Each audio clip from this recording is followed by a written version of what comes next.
बहनों और भाइयों नमस्कार। हमारे संसद भवन पर हमला हुआ और उसमें 7 जवान पकड़े गए। अब उनकी आइडियोलॉजी कुछ भी हो, वो कुछ भी कहते रहें।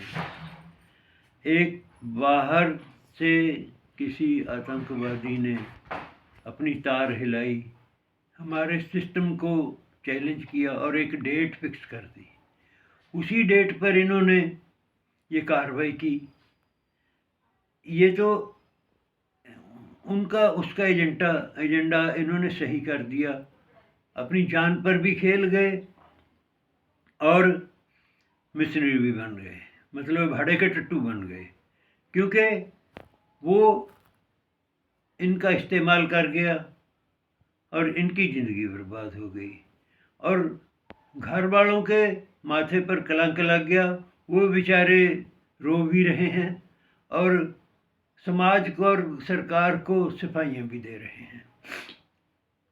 अब मेरी नौजवान पीढ़ी से एक अपील है, प्लीज़ आपको आपके घर वालों ने बड़ी मेहनत के साथ, बड़ी उम्मीदों के साथ पाला है, आप उनको ऐसे जख्म ना दें। एक बात नोट कर लो, और मैं बांह खड़ी करके ये दावा करता हूँ कि जो बच्चा अपने माँ बाप से कट गया, उसके आज्ञा से बाहर हो गया, वही बिगड़ता है। जो माँ बाप से मिला, माँ बाप से परामर्श से चलेगा, वो कभी समाज में अपना गलत काम नहीं करता। अब इन्होंने तो अपना एजेंडा सही कर लिया, तो आपके पल्ले तो कुछ नहीं पड़ा, आपकी ज़िंदगी बर्बाद हो गई। आपकी वो हालत हो गई जैसे एक कटी हुई पतंग होती है, उसका पता नहीं वो कहाँ गिरेगी, उसका क्या हाल होगा। मैं आपको 2 सबूत दूंगा। एक तो सोनाली फोगाट थी और एक सुशांत राजपूत।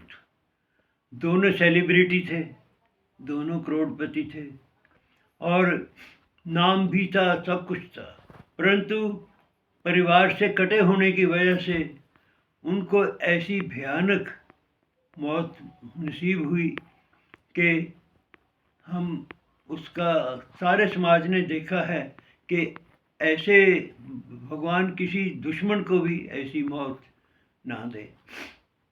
सिर्फ कसूर यही था, कमी यही रह गई कि वो अपने परिवार से कट गए और जिनके ऊपर उन्होंने भरोसा किया, उन्होंने उसको उन्हीं का खाकर उन्हीं को ऐसी जिल्लत की मौत ज़िंदगी दी और लास्ट में मौत भी ऐसी ही दी कि वो एक सिर्फ उनके घर वालों को सिर्फ पछतावा ही रह गया उनके पल्ले। वो बेचारे, उनको तो ऐसे जख्म मिले हैं कि ना वो उनकी कोई पूर्ति नहीं हो सकती है।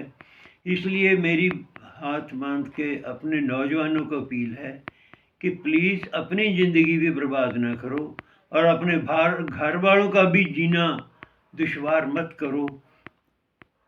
अब परिवार के साथ चलो। कोई भी परिवार से बाहर आपका शुभचिंतक नहीं है, कोई आपका हमदर्द नहीं है। सिर्फ आपको खाने के लिए आपके साथ जो चलेगा वो आपको कल को बेवकूफ़ बनाकर आपका इस्तेमाल करेगा। ये किसने शाह के गुल लाकर करीब आशियाँ रख दी कि मैंने शौक़ गुलबोसी में कांटों पर ज़ुबान रख दी। जय हिंद।